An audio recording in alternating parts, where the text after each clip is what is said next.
Selamat pagi Bapak Ibu Saudara yang terkasih di dalam nama Tuhan Yesus Kristus. Di pagi hari ini, hari Sabtu tanggal 6 Mei 2023, di gerakan membaca Alkitab rutin Gemar kita GSCA PNL Surabaya dan GSCA Anugerah Cabang Kemendung, mari bersama-sama kita boleh belajar akan kebenaran firman Tuhan. Dan di pagi hari ini kita boleh satu hal yang sangat penting buat kita, dan saya mendapatkan satu berkat, dan ini menjadi pembelajaran saya dalam setiap hari, setiap saat, supaya kita semakin hari hidup kita boleh berkenan kepada Tuhan, hidup kita semakin serupa seperti Kristus, dan hidup kita semakin menjadi berkat dimanapun kita berada, Bapak Ibu Saudara. Nah, mari Bapak Ibu Saudara kita baca ada satu kebenaran yang sangat luar biasa, yaitu di dalam Amsal, ya Bapak Ibu Saudara bisa buka di dalam Amsal pasal 26 di pembacaan kitab Amsal pasal 26 ayat 1 dan ayat yang kedua, Bapak Ibu Saudara, di dalam gerakan membaca kitab rutin kita. Tapi ada satu penekanan di mana di ayat yang pertama, Bapak Ibu Saudara. Begini bunyi firman Tuhan, seperti salju di musim panas, ya, dan hujan pada waktu panen. Demikianlah kehormatan pun tidak layak bagi orang bebal. Dua, seperti burung pipit mengirap dan burung layang-layang terbang. Demikianlah kutuk tanpa alasan tidak akan kena. Yang saya mau tekankan di sini di ayat yang pertama Bapak Ibu Saudara, di situ dikatakan seperti salju di musim panas, Bapak Ibu Saudara. Kalau kita mau berpikir secara logika, ya musim salju Bapak Ibu Saudara, ada salju tapi di musim panas, dan itu nggak mungkin terjadi Bapak Ibu Saudara ya. Dan hujan pada waktu panen Bapak Ibu Saudara. Nah, di situ dikatakan demikianlah kehormatan pun tidak layak bagi orang bebal. Nah, ada satu poin di sini Bapak Ibu Saudara adalah orang bebal. Nah, Bapak Ibu Saudara yang terkasih dalam nama Tuhan Yesus, di dalam Amsal Soleman ini tentang membahas di mana ada satu yang sangat perlu kita hindari, dan kita juga harus belajar untuk tidak menjadi orang bebal, Bapak Ibu Saudara. Nah, Bapak Ibu Saudara yang terkasih di dalam nama Tuhan Yesus, ya, dimanapun juga tidak ada seorang pun ya Bapak Ibu Saudara yang senang menghadapi orang yang bebal dan malas, Bapak Ibu Saudara. Orang yang malas pasti bebal, orang bebal itu pasti dia ada malas karena dia tidak mau melakukan sesuatu hal yang sebenarnya untuk keuntungannya dia, tetapi dia ada kebebalan. Nah, Bapak Ibu Saudara, di dalam Raja Salomo dengan hikmat dari Tuhan menulis Bapak Ibu Saudara tentang orang yang bodoh ini dan malas, ya. Seperti salju bukanlah milik musim panas dan tidak ada pada tempatnya. Jika hujan turun di musim panen, begitulah Bapak Ibu Saudara penghormatan itu bukan milik orang bebal. Nah, Bapak Ibu Saudara, yang pertama kita harus ketahui, ya, orang bebal itu Bapak Ibu Saudara tidak akan memiliki kehormatan. Nah, ya, orang yang bebal itu Bapak Ibu Saudara tidak bisa diberikan penghormatan karena orang ini bebal, Bapak Ibu Saudara. Nah, Bapak Ibu Saudara, ataupun orang bebal ini tidak pantas, ya, mendapatkan kehormatan, Bapak Ibu Saudara. Nah, Bapak Ibu Saudara, kita mau belajar di sini, Bapak Ibu Saudara. Ciri-ciri daripada orang yang bebal itu seperti apa, Bapak Ibu Saudara, ya. Orang yang bebal itu yang seperti apa yang kita akan belajar bersama-sama ciri-cirinya, Bapak Ibu Saudara. Yang pertama, Bapak Ibu Saudara, orang bebal itu adalah orang yang suka berlaku cemar. Nah, Bapak Ibu Saudara bisa dibuka di dalam Amsal 10, Bapak Ibu Saudara, ya. Ya, di dalam Amsal 10, ya.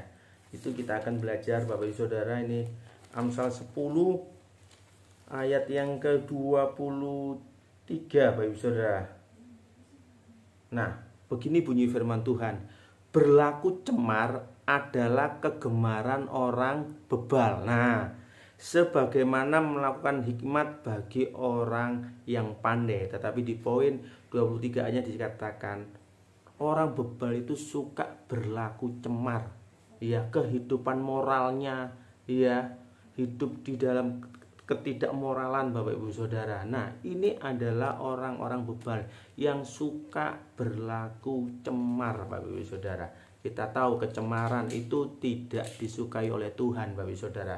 Dan orang-orang yang cemar ini Bapak Ibu Saudara adalah orang-orang yang bebal Bapak Ibu Saudara. Artinya dia selalu melakukan hal-hal yang sama Bapak Ibu Saudara. Perilaku-perilaku tindakannya itu merugikan Bapak Ibu Saudara. Ini adalah orang bebal Bapak Ibu Saudara. Nah, selanjutnya Bapak Ibu Saudara, ciri daripada orang bebal itu adalah berasumsi, ya, menganggap dirinya itu yang paling benar. Nah, ini hati-hati Bapak Ibu Saudara. Karena orang yang menganggap dirinya yang paling benar Bapak Ibu Saudara, itu kalau dinasehati, diberikan saran atau masukan, itu lebih cenderung tidak mau mendengar. Karena dia merasa dirinya sudah paling benar. Nah, Bapak Ibu Saudara, kita mau buka di Amsal Bapak Ibu Saudara ya. Ini Amsal Soleman ini banyak hal yang baru kita pelajari. Di Amsal Soleman ayat pasal 12 ya, pasal 12 ayat yang ke-15. Nah, ayat yang ke-15 begini bunyi firman Tuhan. Jalan orang bodoh, perhatikan. Jalan orang bodoh lurus dalam anggapannya sendiri. Tetapi siapa mendengarkan nasihat ia bijak. Nah, Bapak Ibu Saudara, orang yang bodoh ataupun orang yang bebal itu selalu sulit untuk mendengarkan nasihat. Tetapi perhatikan, ya Bapak Ibu Saudara, di situ dikatakan siapa mendengarkan nasihat dan melakukan nasihat itu adalah orang yang bijak Bapak Ibu Saudara. Tetapi orang yang bodoh ataupun orang yang bebal itu tidak akan mau Bapak Ibu Saudara. Ada nasihat yang baik, ada sesuatu yang baik, dia lebih cenderung tidak mau, menolak Bapak Ibu Saudara, ya, akan nasihat-nasihat itu. Karena apa? Merasa dirinya sudah yang paling benar. Nah, kalau kita sudah melihat orang seperti ini Bapak Ibu Saudara, sudah merasa dirinya paling benar, waduh, ini repot Bapak Ibu Saudara. Ya, jadi kita harus hindari itu Bapak Ibu Saudara. Nah, selanjutnya Bapak Ibu Saudara, ya, kita tahu yang pertama tadi Bapak Ibu Saudara, orang yang bebal itu suka berlaku cemar. Lalu yang kedua Bapak Ibu Saudara, ya, bahwa dirinya merasa benar. Lalu yang ketiga Bapak Ibu Saudara, ya, ciri daripada orang bebal adalah keras kepala. Wah, ini ya, orang yang keras kepala Bapak Ibu Saudara. Coba buka di dalam ayat pasal Amsal Soleman pasal 17 Bapak Ibu Saudara. Ya. 17 ayat yang ke-10, perhatikan. Suatu herdikan lebih masuk pada orang berpengertian. Nah, daripada 100 pukulan pada orang bebal. Nah, Bapak Ibu Saudara, ini ada satu hal yang sangat penting. Suatu herdikan itu suatu teguran Bapak Ibu Saudara ya. Teguran ini keras Bapak Ibu Saudara. Herdikan itu satu hal yang keras. Lebih masuk pada orang berpengertian. Orang yang punya pengertian, kebijakan, waktu dia diherdik, dia mengerti dengan rendahan hatinya dan dia mau berubah. Tetapi Bapak Ibu Saudara, orang yang bebal, keras kepala, walaupun Bapak Ibu Saudara, perhatikan di sini kan 100 pukulan, berarti 100 pukulan ini berulang-ulang kali Bapak Ibu Saudara, dihardik, dipukul ya. Wah, ini tidak mau berubah, ya, dengan tingkah lakunya tidak berubah, ya. Ini Bapak Ibu Saudara, ya, kelakuannya tentang moralitasnya atau apapun juga dalam kehidupan sehari-hari Bapak Ibu Saudara, dipukul ya, sampai ada cobaan dalam hidupnya, dipukul pula, tidak pernah mau, ya, tidak ada perubahan. Ini adalah orang yang keras kepala Bapak Ibu Saudara. Nah, ini pun kalau kita merhatikan, waduh, luar biasa Bapak Ibu Saudara, orang-orang yang sudah keras kepala. Mungkin sekelilingnya mau menasihati, mau menegur sudah, aduh, ya Bapak Ibu Saudara ya, mungkin menghela nafas Bapak Ibu Saudara. Nah, kita jangan sampai seperti itu Bapak Ibu Saudara, keras kepala. Di saat kita ada herdikan, ada teguran, kita harus berubah Bapak Ibu Saudara. Nah, selanjutnya Bapak Ibu Saudara, yang keempat Bapak Ibu Saudara ya, yaitu menolak, Bapak Ibu Saudara ya, menolak nasihat. Nah, coba di dalam 23 ya, Amsal 23 Bapak Ibu Saudara, ayat yang ke-9 Bapak Ibu Saudara. Ayat 9, begini bunyi firman Tuhan. Jangan berbicara di telinga orang bebal, sebab ia akan meremehkan kata-katamu yang bijak. Nah, Bapak Ibu Saudara, kita sudah tahu beberapa poin-poin di sini ya Bapak Ibu Saudara. Orang yang bebal itu adalah suka melakukan cemar. Orang yang bebal itu berasumsi dirinya itu benar, ya. Orang yang bebal itu adalah keras kepala, Bapak Ibu Saudara. Yang terakhir itu suka menolak nasihat. Dinasihati, apa kamu itu? Kamu kok nasihati aku? Kamu kan tidak seperti apa aku, seperti itu Bapak Ibu Saudara. Kamu tidak tahu apa-apa. Waduh, seperti itu Bapak Ibu Saudara. Itu adalah orang-orang ciri-ciri orang bebal. Nah, ini jangan sampai dalam kehidupan kita Bapak Ibu Saudara. Oleh sebab itu firman Tuhan menekankan dalam kehidupan kita Bapak Ibu Saudara. Di dalam Efesus pasal 5 Bapak Ibu Saudara. Kita buka di dalam Efesus pasal 5 ayat yang ke-17. Nah, ini yang sering kali kita dengar dan ini satu poin yang sangat penting buat kita. Begini bunyi firman itu, firman Tuhan. Sebab itu janganlah kamu bodoh. Nah, sebab itu janganlah kamu bebal, Bapak Ibu Saudara. Ya, di situ ada satu peringatan yang sangat penting buat kita sebagai anak-anak Tuhan. Ya, tetapi, ya Saudara, perhatikan di sini. Tetapi usahakanlah supaya kamu mengerti kehendak Tuhan. Mari Bapak Ibu Saudara, jangan kita mau menjadi orang yang bodoh, janganlah kita mau menjadi orang yang bebal, tapi kita biarlah tiap hari diri kita mengusahakan. Bicara mengusahakan itu adalah melakukan, terus berjuang Bapak Ibu Saudara.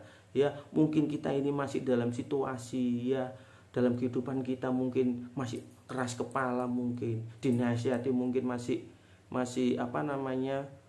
menolak. Mari kita belajar Bapak Ibu Saudara. Ya, gunakan waktu yang saat ini yang masih ada Bapak Ibu Saudara. Kalau kita lihat di ayat yang ke-16 itu Bapak Ibu Saudara, pergunakan waktu yang ada ini Bapak Ibu Saudara untuk berubah Bapak Ibu Saudara, ya, mengubah diri kita untuk serupa seperti Kristus. Di situ dikatakan tekan lagi, janganlah kamu bodoh. Dan saya yakin Bapak Ibu Saudara yang mendengarkan saat ini gemar pada pagi hari ini adalah orang-orang yang bijak, adalah orang-orang yang berpengertian, yang selalu mau ikuti nasihat kebenaran firman Tuhan yang ada dalam kehidupan kita. Mari Bapak Ibu Saudara tetap semangat. Ya, jangan kendor Bapak Ibu Saudara ya, yang masih belajar untuk lebih baik lagi. Mari Bapak Ibu Saudara, maju, kobarkan kasih mula-mula kita kepada Tuhan. Ya, mungkin yang saat ini mulai kendor, ayo bangkit kembali Bapak Ibu Saudara, untuk semakin hari kehidupan kita semakin menjadi orang-orang yang bijak, bukan menjadi orang-orang yang bebal ataupun bodoh Bapak Ibu Saudara. Hidup ini satu pilihan Bapak Ibu Saudara. Mari, tapi biarlah pagi hari ini kita memilih yang tepat, yaitu hidup seperti Kristus, ya, hidup menjadi orang-orang yang bijak, hidup menjadi orang-orang yang punya pengertian Bapak Ibu Saudara. Terpujilah nama Tuhan Yesus. Mari kita berdoa. Tuhan Yesus, kami mengucap syukur, biarlah kuasa Roh Kudus-Mu menjamah hati kami Tuhan, supaya kami menjadi orang-orang yang semakin hari menjadi berkat dalam kehidupan kami. Kami tidak mau Tuhan menjadi orang yang bodoh, kami tidak mau Tuhan untuk menjadi orang yang bebal Tuhan, tetapi kami mau hidup seturut kehendak-Mu Tuhan, mencari kehendak-Mu, yaitu melakukan pekerjaan-Mu Tuhan. Terima kasih ya Bapa di surga, kami mengucap syukur. Inilah doa ucapan syukur kami panjatkan hanya di dalam nama Tuhan Yesus Kristus. Haleluya, puji Tuhan. Amin. Puji nama Tuhan. Tuhan Yesus memberkati. Selamat beraktivitas. Immanuel, Tuhan beserta kita semua. Amin.